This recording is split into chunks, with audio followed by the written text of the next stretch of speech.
We've touched down in one of the most beautiful settings anywhere in the world as MotoGP readies for Italian GP action. In the rolling hills of Tuscany, passion and euphoria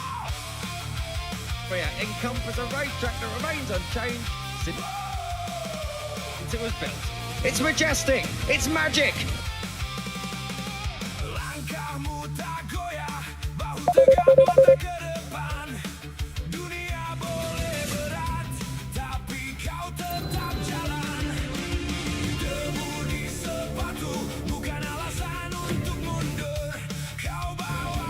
Oh, Mugello, a track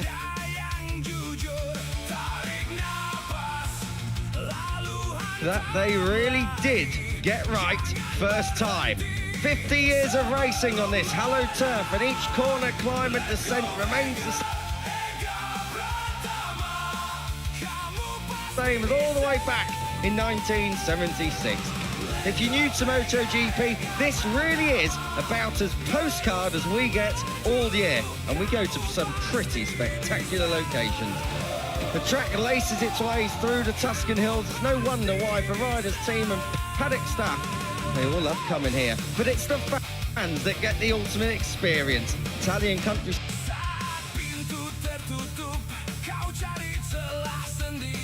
setting, adrenaline-fueled MotoGP battling, and perhaps from the stories we've been told, the odd bit of late-night partying in the campsites too. All reasons why we all love coming here. So far in 2026, we have seen plenty.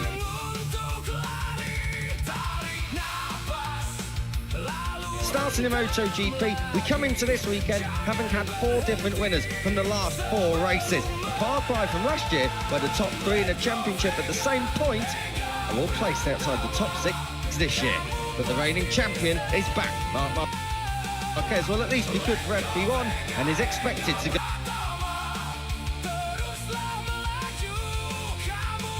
the full weekend, but more on him later.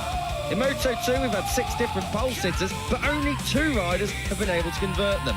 One of them is not Manuel Gonzalez, whose mega consistency sees him sport an 18.5-point lead at the top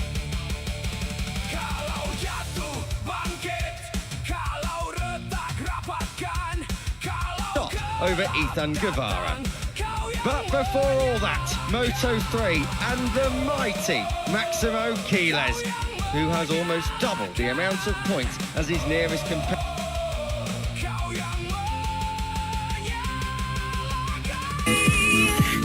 It's murder on the dance floor, but you better not kill the groove. It's murder.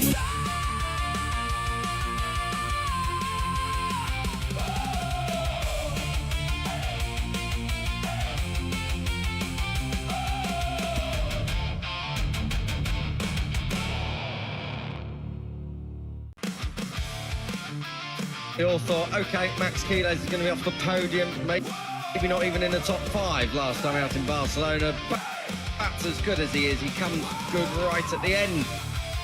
And he got that victory over the line, and what a class act it was as well. The others...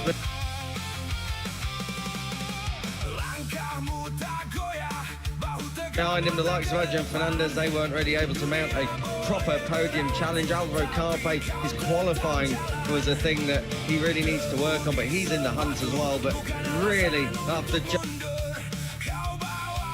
6 rounds, we're only just over a quarter of the way through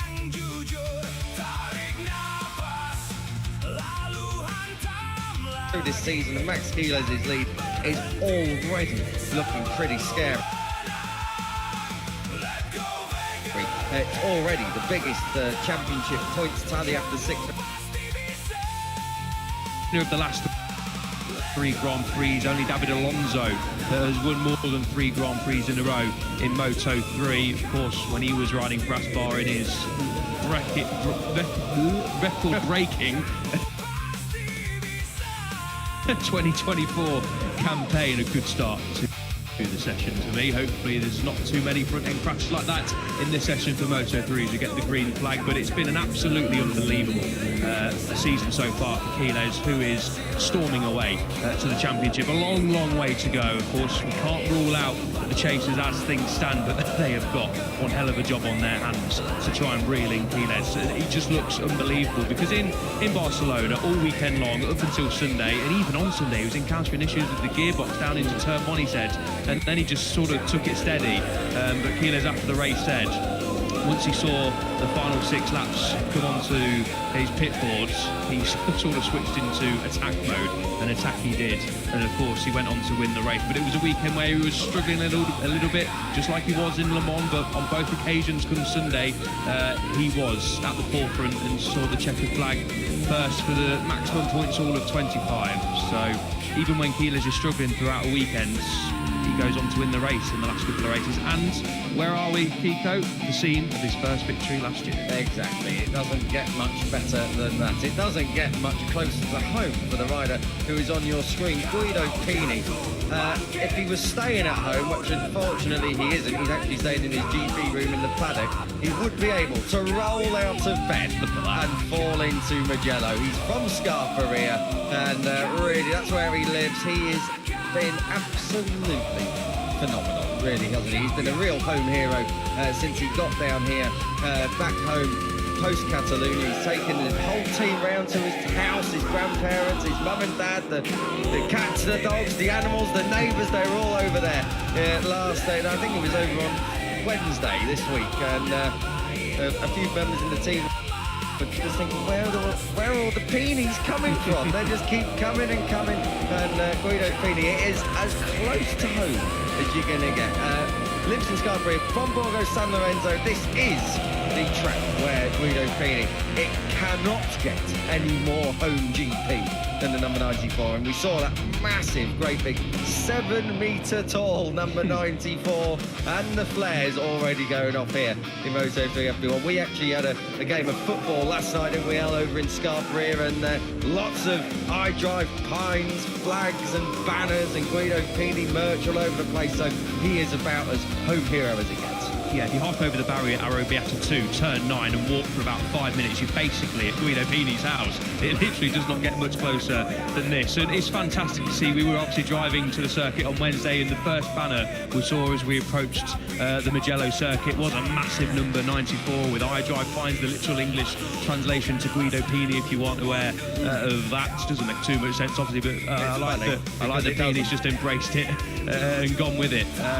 Pini, of course, has struggled in the last couple of Grand Prix, struggled last time out, especially over in Barcelona. Just can't quite get that feeling back on the Honda that led him to, of course, claim that opening Grand Prix victory in Moto3 for the Italian over in the United States. So fingers crossed for Pini and the home fans, of course, that Pini can put on a good show this weekend and challenge for the podium at least, and if not, maybe a little bit more, because it's great to see the fans, of course, supporting all the Italians as they will do, but especially riders, newcomers into Moto3. Pini in his second year now, but fantastic. You can see the banner there as well at the top of the picture where his teammate Adrian Fernandez has come through now. It's fantastic that these young riders can come to their home circuit and feel the love and support just as much as the likes of Pecco Bagnaia, Marco Bezzecchi, Gian Antonio, etc.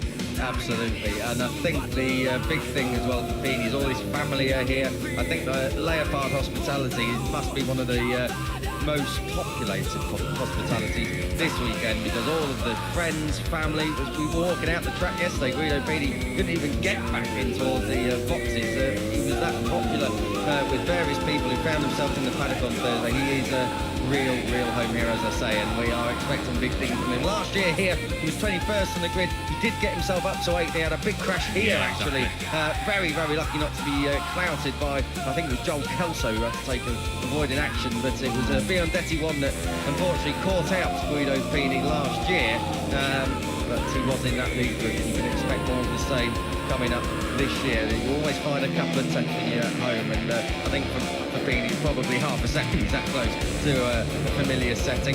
We've had a look at his teammate Adrian Fernandez. His streak of podiums came to an end. He was second in Jerez, he was second in Le Mans, he was 9th last time out, from 9th on the grid. over in Barcelona. It's still, though, second in the championship standings, but it's that kind of inconsistency, Al, which also reflects Max Miele's huge points lead at the top. Yeah, exactly that. Fernandez just couldn't quite get the strategy right until the end of the race. Pushed hard in the early stages, did Adrian Fernandez, and that effective time management, which we know is absolutely crucial around the circuit of Barcelona, Catalonia. A lot of riders across all classes were struggling with that, especially in Moto3 and in Moto2, but just lost that front-end feeling that he needed to really attack on the brakes in the latter stages, and that caused Fernandez to cross the line in P9, but as you mentioned, does still hold P2 in the championship, but it was a lot of points lost to leader Quiles.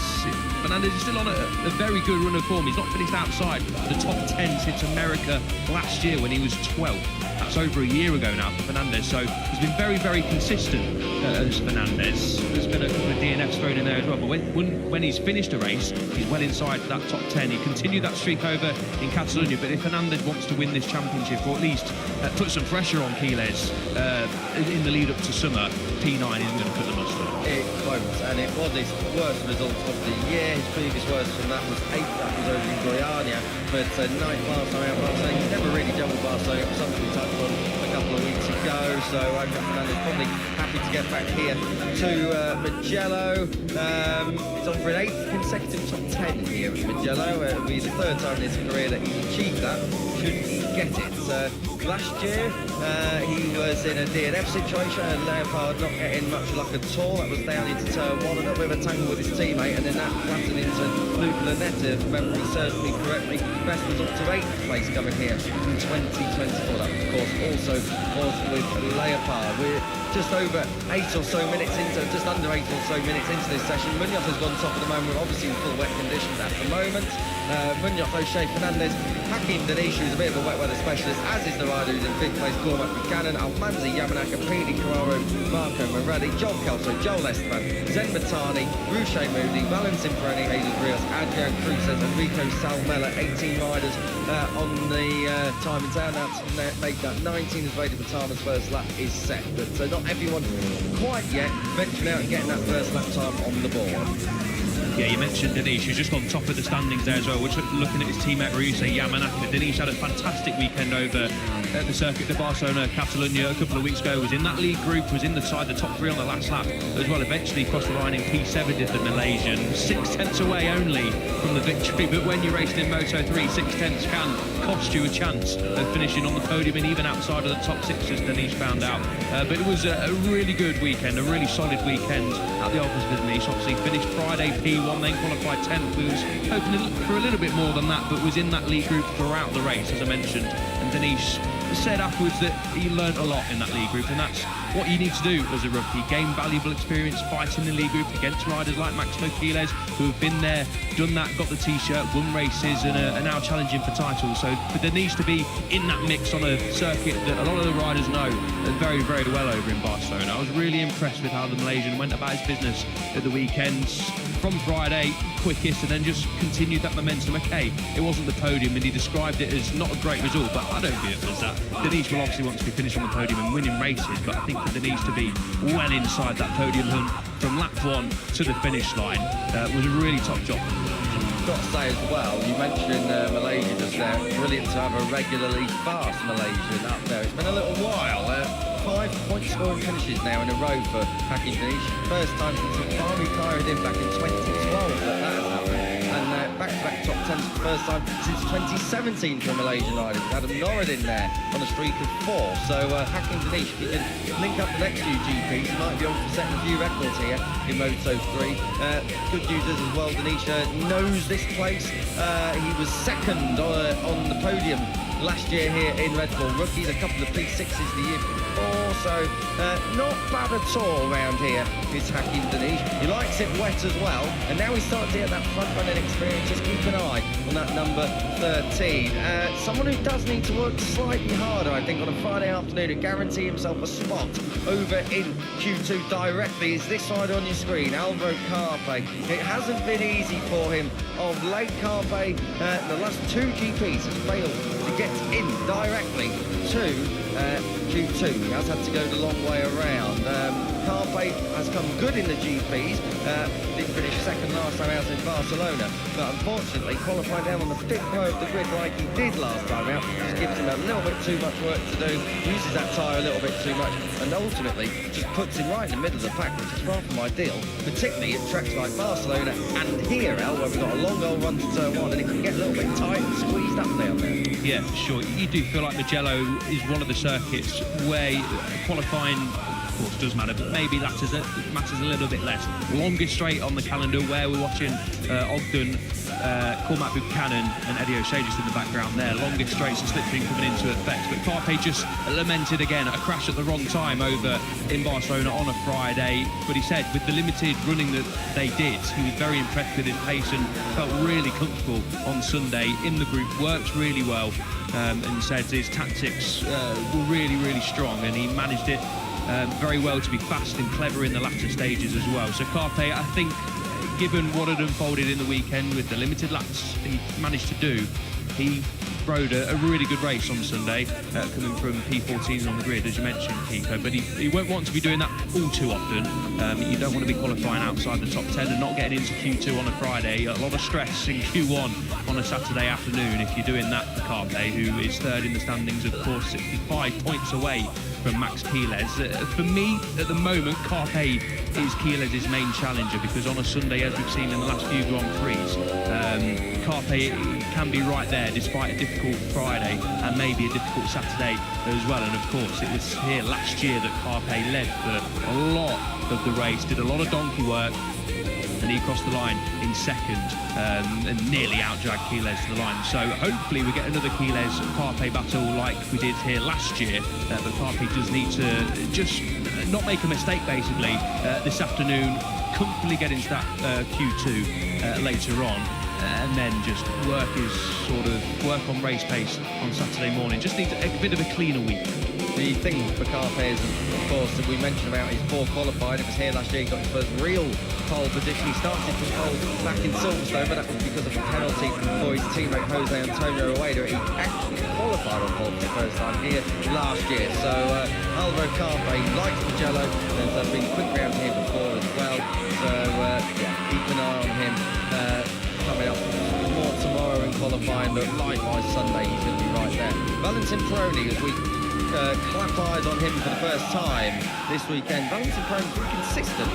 He's one of 5 riders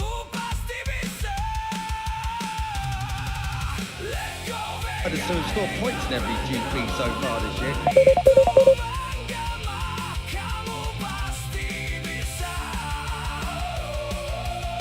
Pole position last time. I had to double check he was on pole last time out, because he was anonymous on Sunday. He really fell all the way back to 12th place. He was 11th place before that in Le Mans. So a couple of tricky GPs. Hasn't had a podium since the season opener over in Burham. So Valentin Peroni, as consistent as he is, and he's in the top 6 overall in the standing, you've got to say he needs a big haul of points in the next few GPs before we head off for our summer holiday. Yeah, he needs to get that momentum back, doesn't he? Peroni said at the end of the race he just made a mistake on the tyre choice. Basically, he said they tried the rear soft compound in FP2, didn't feel super comfortable and wasn't sure about doing the full 18 laps. So based on that, they went with the medium, and unfortunately that was the wrong choice. And Peroni made a bad start, got stuck in the middle of the pack, and he said the front guys were super fast and it was impossible to follow them. Essentially, he was struggling a lot, really on the limit, managed to recover a few positions, but never felt confident, unfortunately. The young Argentine said the bike was quite unpredictable as well. So essentially, after qualifying on pole position, it was a Sunday to forget.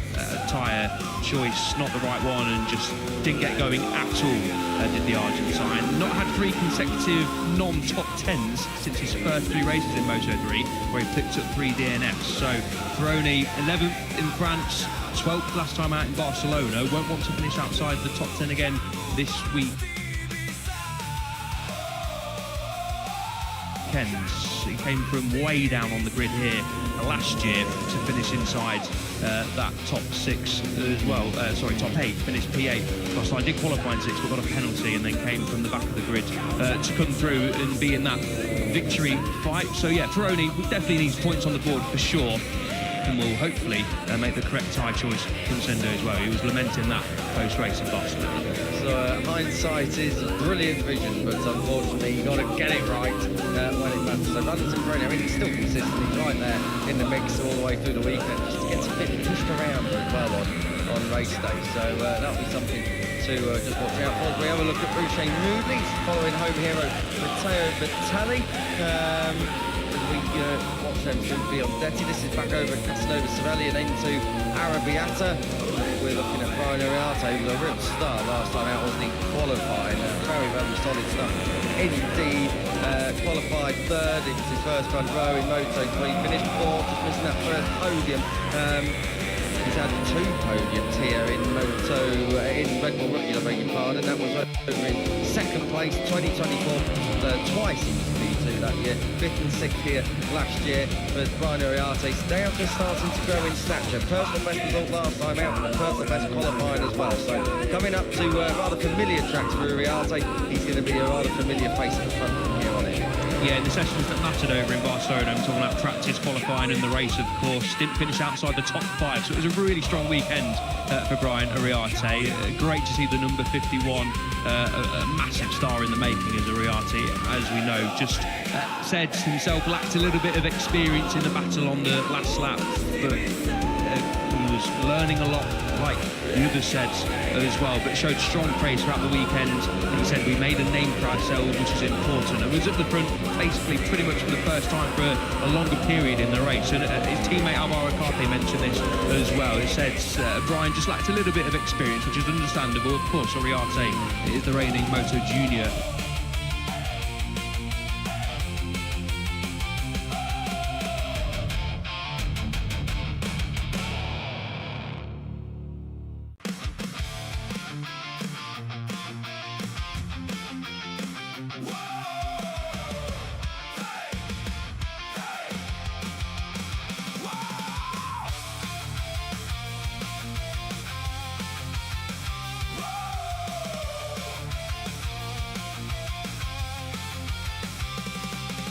Langkahmu tak goyah, bahu tegap mata ke depan. Dunia boleh berat, tapi kau tetap jalan. Debu di sepatu bukan alasan untuk mundur. Kau bawa api itu di dada yang jujur. Tarik napas, lalu hantam lagi. Jangan berhenti sebelum menang. Let go Vega, Ega Pratama. Kamu pasti bisa. Let go Vega, Ega Pratama. This is the line. Eddie O'Shea, what did he do here? Kamu pasti bisa. Kamu pasti bisa.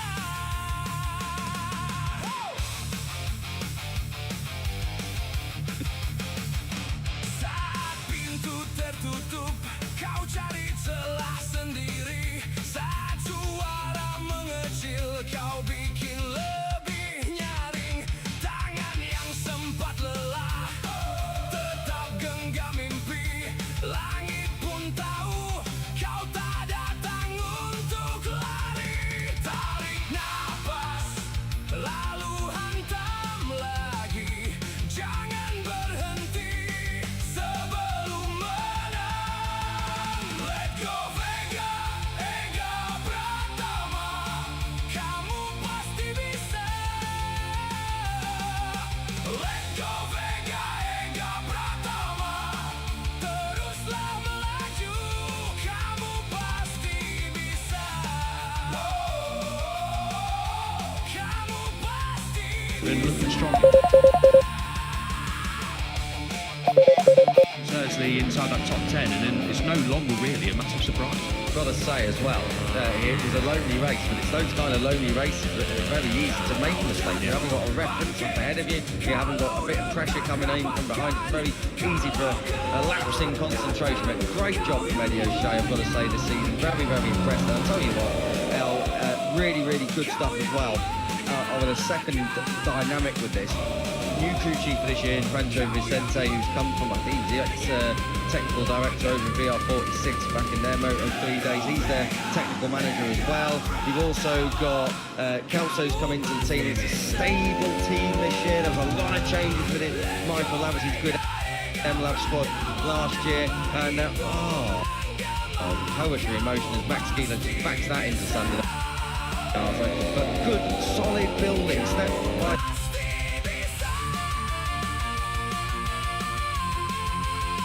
Step round by round across both sides of the M-Lab box. We've spoken about Eddie. Let's just speak about Joel Kelso if we can.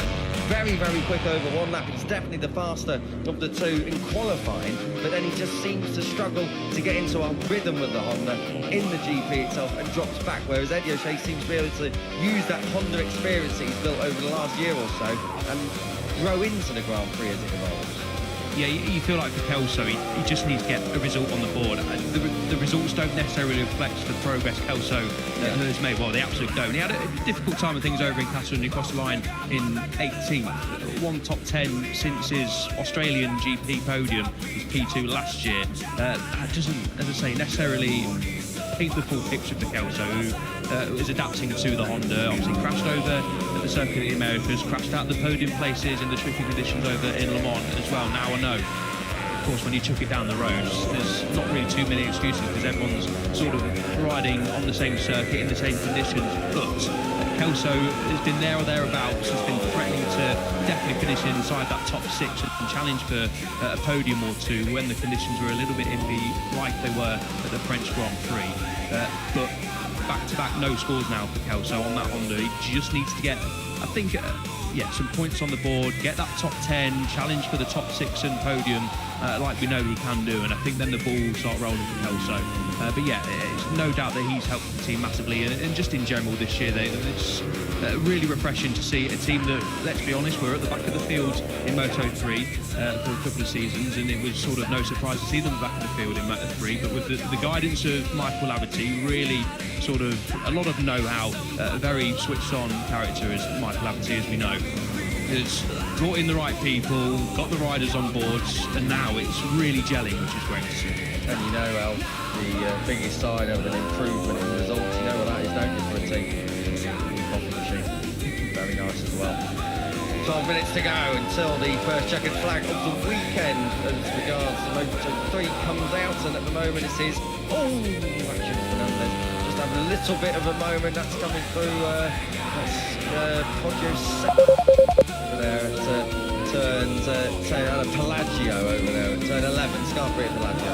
Poggio second, I think it's the other side of the circuit. But a little bit of a moment there for Adrian Fernandez. He's on course, so he comes through Biandetti 1 and 2. He comes through the third sector now, just on the exit of it. Does he lose a bit of time? No, he doesn't. He gains the time, even with that little bit of a moment. So Adrian Fernandez obviously confident.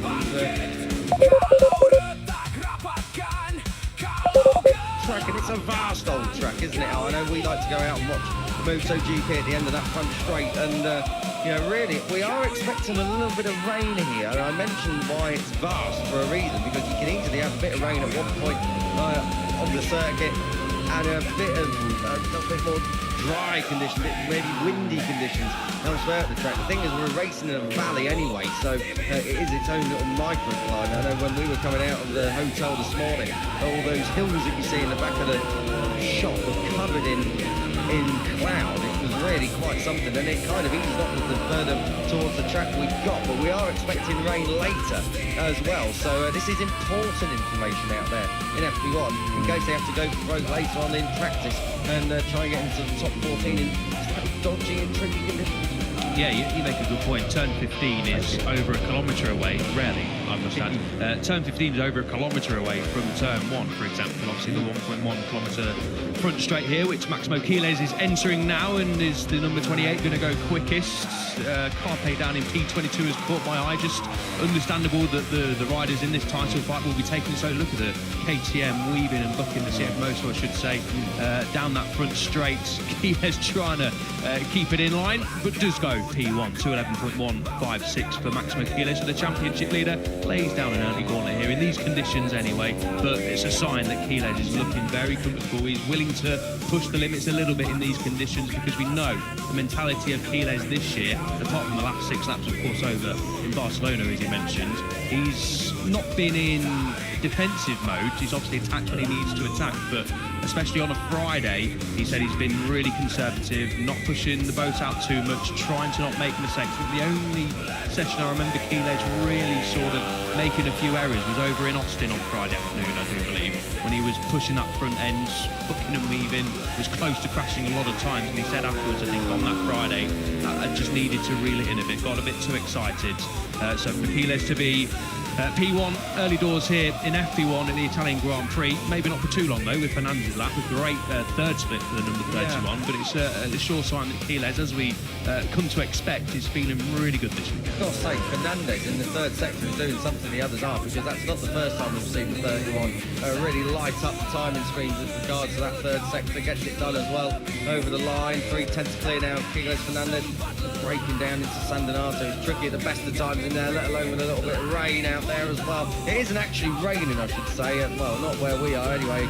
In front of us in the comms box, it's just still a little bit wet and a bit of a hangover really from the massive thunderstorms we've had here in the Tuscan hills, this part of Italy. We were being woken up all night last night. It was absolutely quite something, all the way up until really 7:30 this morning when we were leaving the hotel.